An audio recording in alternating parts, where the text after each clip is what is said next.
Okay, so game 5 just wrapped up. The Edmonton Oilers defeated the Florida Panthers by a score of 5-3. Best game of the entire playoffs, in my opinion. There was so much tension, so much drama throughout the game. It was absolutely fantastic. And yeah, Connor McDavid legacy game. Connor McDavid, Connor McDavid, Connor McDavid, Connor McDavid, Connor McDavid, Connor McDavid. 2 goals, 2 assists. Allow. Let's just fully dive into it. Let's fully dive into it because I wasn't going to make a video after the 8-1 absolute demolition of the Edmonton Oilers. I assumed that they were going to win game 4, but this game 5 was obviously make or break for the Oilers. But if they won, they would go from having basically no chance to not being in the driver's seat of the series because they still need to win 2 versus the Florida Panthers 1. But now it probably being like 60-40, 65-30% chance, a legit chance heading back to Alberta. The saying was bring them back to Alberta. So yeah, let's go through this game and kind of the implications of this game, especially on the Conn Smythe race. That has drastically changed. But when looking at this game, at first it was Florida. Florida was the aggressive team out of the gate, getting a shit ton of chances.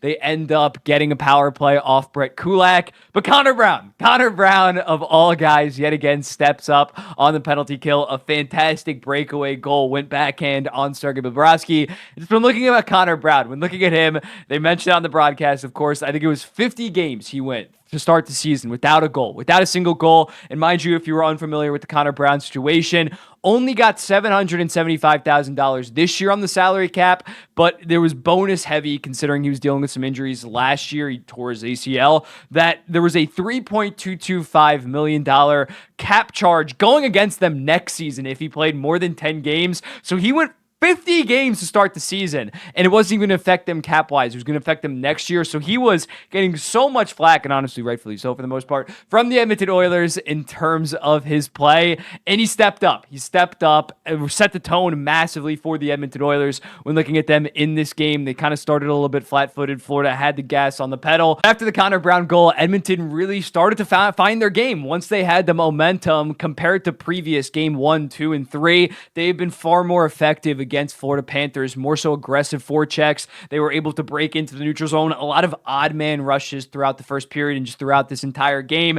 End of the period, ends up a penalty, goes down to start the second period. Evan Bouchard, a Bouch bomb, ends up rifling off Zach Hyman's Zach Hyman's leg in order for the Edmonton Oilers to take a 2-0 lead. Fully in the driver's seat, and then McDavid, just a very, very high IQ play on Sergei Bobrovsky. Notices that his stick isn't down. He's kind of more so playing for a pass, and he just rifles it at an insanely incredible angle off Sergei Bobrovsky's skate for the Edmonton Oilers to take a 3-0 lead. They were just playing fantastic to start this game. Rough first 5 minutes, but beyond that, they were outplaying the Florida Panthers, and as you'd imagine, the Florida Panthers, they start waking up after going down 3-0. Dylan Holloway plays the puck pretty poorly, and then Evan Bouchard just shoots up on the play. It ends up on Matthew Tkachuk's stick. Really bad play by Evan Bouchard, even though, again, he did have the second goal, main assist. It was kind of like basically his own goal, rifled it off Zach Hyman's leg. But Evan Bouchard completely out of position.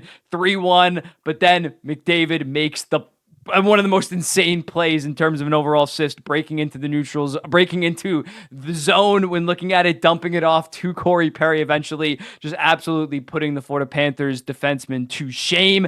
Gets up 4-1. Evan Rodriguez eventually scores. It's 4-2. And then for that final 25 minutes, it was war. It was utter war. The Florida Panthers obviously were all over the Edmonton Oilers because they were trying to close it out on home ice, and Edmonton needed to hold on for dear life. Nonstop. I thought Stuart Skinner actually really showed up in this game, although maybe the counting stats weren't that impressive. I believe he only stopped 29 out of 32 shots.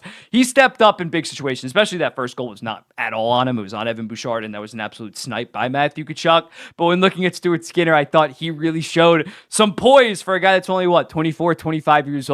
I was very impressed with him, and although Edmonton maybe didn't clear the puck at times, maybe did get bodied on the boards when looking at a guy like Matthew Tkachuk just dominated behind the net. Alexander Barkov was able to extend plays, just pushing guys off.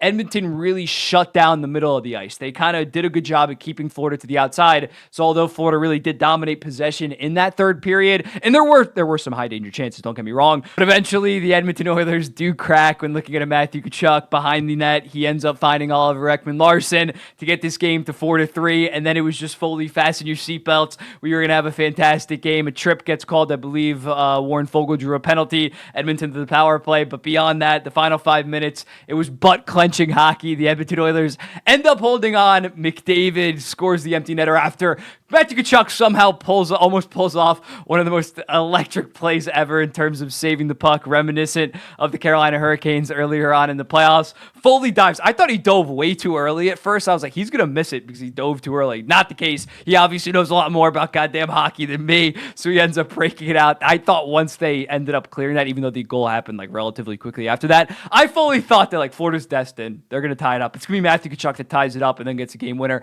That's going to be a goddamn legacy play. But the Edmonton Oilers end up holding on, score the empty netter, win 5-3. And yeah, this was a McDavid carry. I don't think I'm being dramatic putting that, although Evan Bouchard did also have 3 points. It was only 3 assists. And on top of the fact that he kind of was responsible for the Florida Panthers' first goal, McDavid, 2 goals, 2 assists. One of those goals was just all him for the most part. The Corey Perry assist was basically all him for the most part. And then the empty net goal, he obviously chased down Matthew Tkachuk to even make that a play and kind of eventually free himself up for that empty netter. And when looking at him in these playoffs, actually, no, this is the wrong thing. Wait, this is what on the show. This isn't updated yet, but after tonight's 4-point night, he has 3 goals, 8 assists for 11 points. The next closest guy is Evan Bouchard, who's at 5 points. But when you look at it, no other guy has more than 3 goddamn points on this team. Leon Draisaitl went scoreless in this game with only 2 assists. So I had to tweet it out when looking at this. I had previously been anti-Connor McDavid winning the Conn Smythe because in the first 2 rounds, Leon Draisaitl was arguably more valuable to the team than Connor McDavid. Evan Bouchard was putting up literally historic defenseman numbers, and he kind of still is, but Evan Bouchard has not really been the same in terms of his defensive responsibilities, correct positioning, turning the puck over a decent amount. So when looking at it, this has been the Connor McDavid carry show, and Stuart Skinner has been playing very good, especially of late, but Connor McDavid has put this team on his goddamn back, and as a result, I think regardless of what happens in Game 6, of what happens in Game 7, unless Alexander Barkov has a hat trick or scores 2 goals and 3 assists, Sergei Bobrovsky wins a 1-0 game and he has a 60-save shutout, I think you got to give it to Connor McDavid. I think you really do, considering this guy has the 3rd most points, I believe, ever in a playoffs. He has a legit chance to get Wayne Gretzky. He had 3 potential games to do it. He was 9 points back coming into this. Obviously, he gets 4 points, only needs 5 points in the next 2 games. That is perfectly reasonable at this point with Connor McDavid. So I think when looking at him,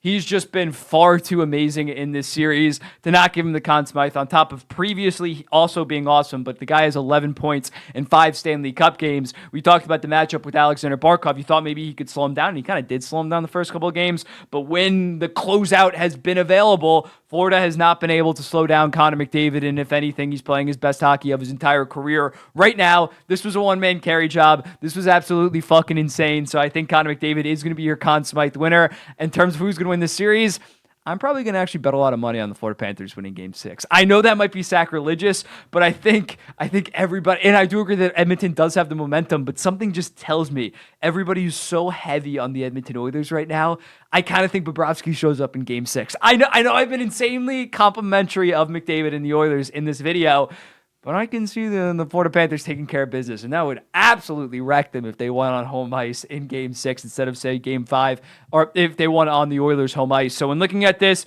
definitely got a series now. I'd say it's like a 60-40, 65-35. I'm personally picking Florida to win in Game 6. I know you're not going to see that opinion a lot of times. People are going to say Edmonton in 7 or Florida in 7. No way Edmonton loses in Game 6 in Edmonton. But I'm going to say the Florida Panthers win in Game 6. Because although Florida Panthers, they played bad in Game 4, but tonight I don't think they played that bad. They just ran into a genuine generational talent. So let me know in the comments, what do you think about this series? Who are you picking at this point? Are you rolling with the Edmonton Oilers? I may be being a little bit of a contrarian, saying that the Florida Panthers are going to take care of it in 6 games. But yeah, I don't know. I think Stuart Skinner might should the bet, and Sergei Bobrovsky's actually going to show up. Let me know in the comments, what do you think? I've been rambling throughout this video. Sorry if I made any flubs about my memory about the game or just overall things. I filmed this like directly after the game. So let me know in the comments, what do you think? I'll be seeing you in the next one.